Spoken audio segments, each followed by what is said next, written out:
বীজপুরের রত্নাকর দস্যুদের বাল্মীকি হওয়ার পরামর্শ সুদীপ্ত দাসের।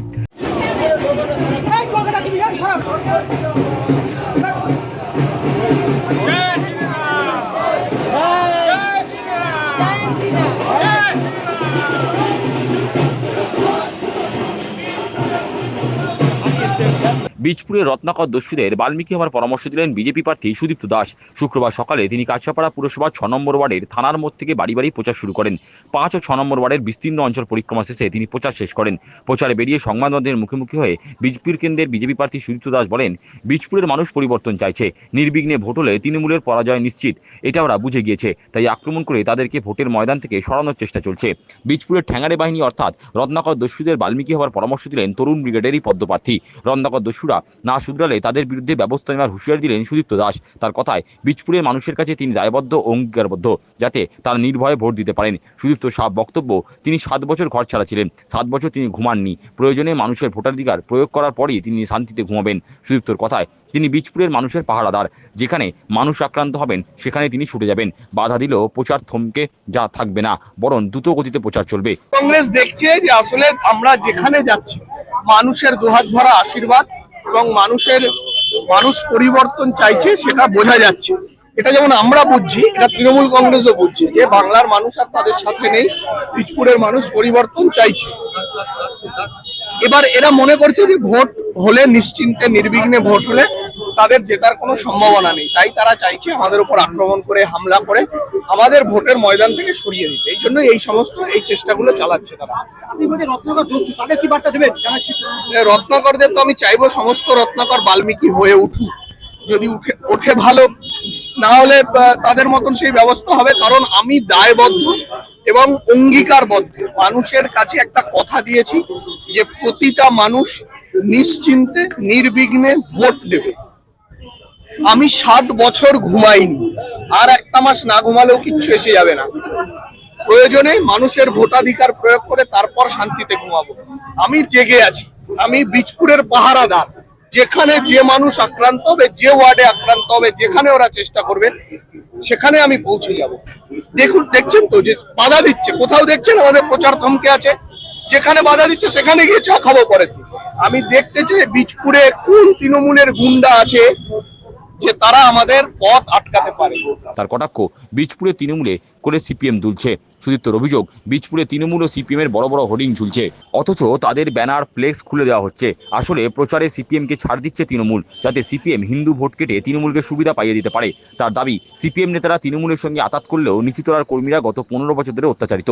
তারা বলছেন এবারে তারা ভোট বিজেপিকেই দেবেন। এইটা তো পরিষ্কার বোঝা যাচ্ছে। রাস্তাপাড়ায় বড় বড় যে ওই যে বোর্ডিং মনোপল গুলো আছে, যেখানে ওই হোর্ডিং লাগানো হয়, দেখবেন তৃণমূলের হোর্ডিং আছে, সিপিএম এর বড় বড় ওখানে সিপিএম ওই বোর্ড গুলো পেয়েছে। আমরা যখন মানে নিতে চাইলাম, যাদের কাছে এটা টেন্ডার আছে তাদের ফোন করলাম, তারা বলছে ভয়ঙ্কর চাপ উপর থেকে, দেওয়া যাবে না দাদা, আমাদের ক্ষমা করুন, দেওয়া যাবে না। সিপিএম কে দেওয়া যাবে কিন্তু বিজেপি কে দেওয়া যাবে না। আপনারা মনে করেন যে সিপিএম আজকে সাংগঠনিক ভাবে এই জায়গায় আছে যে তারা ওই ভোটগুলো পেয়ে গেল? আসলে সিপিএম কে খোলা ছাড় দিয়েছে। সিপিএম প্রার্থী বলতে পারবে যে তাদের একটা ফ্লেক্স ছেড়া হয়েছে, একটা ব্যানার, কোনো অসুবিধা নেই, সিপিএম কে নিয়ে কোনো অসুবিধা নেই। কারণ সিপিএম কে তারা দিয়েছে মানে গোজ প্রার্থী হিসেবে, ভোট কাটার জন্য, যে ভোট হিন্দু ভোটটাকে যতটা কাটা যায় তৃণমূলের সুবিধা করে যাওয়া যায়। কিন্তু মুশকিল হচ্ছে এটা তো তৃণমূলের সিপিএম এর নেতারা এই আতাত করেছে, সাধারণ কর্মীরা, সিপিএম এর যারা নিচু তলার কর্মী আছে, যারা সাধারণ কর্মী আছে, পার্টি সদস্য আছে, তারা এই 15 বছর তৃণমূলের হাতে অত্যাচারিত। 11 সালের পরে তারা তৃণমূলের অত্যাচার দেখেছে। তারাও বলছে যে সিপিএম ভালোবাসি, কিন্তু ভোটটা এবার আর সিপিএম কে দেবো না, এই প্রার্থীকে দেবো না। বিরোধী দলের প্রার্থী নিরাপত্তারক্ষী ছাড়াই কর্মী সমর্থকদের নিয়ে অলিগলি ঘুরে প্রচার করছেন, অথচ শাসক দলের প্রার্থী সুবোধ অধিকারী 10 জন নিরাপত্তারক্ষী নিয়ে কেন ঘুরে বেড়াচ্ছেন, এদিন তা নিয়েই প্রশ্ন তুললেন সুদীপ্ত দাস। প্রসঙ্গত হালিশহর পুরপ্রধান ভাই পাপন ঘোষ চ্যালেঞ্জ জানিয়ে বলেছেন বিজেপি প্রার্থী তার নিজের ওয়ার্ডে বুথেই জিতবে না। এ প্রসঙ্গে সুদীপ্ত বলেন, পাপনের দাদা চেয়ারম্যান, ক্ষমতার দর্পে পরিযায়ী পাখিরা এসব বলছে, ভোট মিটলেই সব হিসাব পরিষ্কার হয়ে যাবে। বাচ্চা ছেলে, দাদা ক্ষমতায়, সরকারি দল, প্রশাসনের ক্ষমতায়, তাই উদ্ধত্ত, তাই অহংকার। কালকেও একটা মজার ঘটনা ঘটেছে, মজা নয়, ঠিক দুঃখজনক। মানে পুলিশ আসার পরে অ্যাগ্রেসিভ হয়ে গেল বেশি, মানে তার আগে অব্দি একরকম ছিল।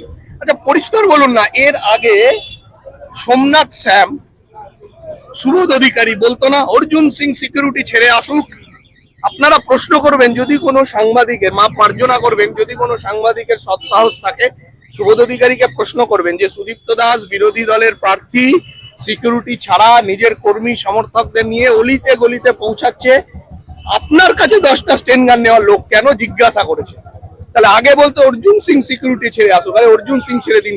সুদীপ্ত দাস একটা সাধারণ ছেলে, বীজপুরের 7 বছর এলাকায় ঢুকতে না পারা ছেলে, এত মিথ্যা অভিযোগের। তাহলে আমি সিকিউরিটি ছাড়া ঘুরতে পারলে তাদের কোথায় অসুবিধা হচ্ছে সিকিউরিটি ছাড়া ঘুরতে?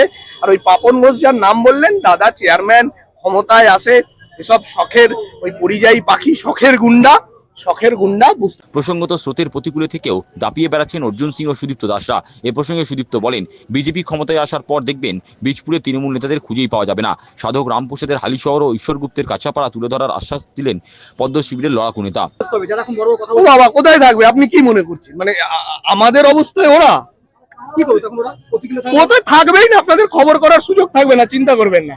আজকে আমরা বিরোধী আছি, আপনারা আসছেন, খবর করছেন। আপনারা যদি মনে করে থাকেন যে কালকে বিজেপি সরকার এসছে, আপনি তৃণমূলের খবর করতে যাবেন, পারবেন না, আমার কাছে আসতে হবে, কারণ কিছু নেই তো, আজকেই বলার কিছু নেই। আমরা বলছি যে শিক্ষা, স্বাস্থ্য, কর্মসংস্থান দরকার, বীজপুরকে তুলে আনতে হবে, সাধক রামপ্রসাদ সেনের হালি শহরকে তুলে আনতে হবে, ঈশ্বর গুপ্তের কাঁসাপাড়া, এত বড় রেল অঞ্চল, এই কাঁসাপাড়ার সংস্কৃতি। এখানে নিউ কলোনিতে আমাদের আগে কি থিয়েটারের ক্লাব ছিল, এখানে বড় বড় ক্লাব ছিল, যারা সুপার ডিভিশন খেলতো, সেই ফুটবল খেলা নেই, নাটক থিয়েটার নেই, সংস্কৃতি নেই, একটা বাস টার্মিনাস নেই, স্টেডিয়াম নেই, কমিউনিটি হল নেই। এগুলো আমরা করব। আরে ভোটটা তো হবে কিসের ভিত্তিতে? ভোট হবে, শাসক দল বলবে তারা কি করতে পেরেছে, আর বিরোধী দল বলবে যে আমরা কি করব। কিন্তু সেটা থেকে বাদ দিয়ে তারা ব্যস্ত বিরোধী দলকে বাধা দিতে। নিজেদের বক্তব্য নেই যে আমরা 15 বছরে কি করতে পেরেছি, কি পারিনি, কি করবো, এটা নিয়ে কোনো কথা নেই। কথা হচ্ছে বিরোধী দলের নামে ক্রিমিনাল পোস্টার সাটিয়ে দাও। কে ক্রিমিনাল বলছে?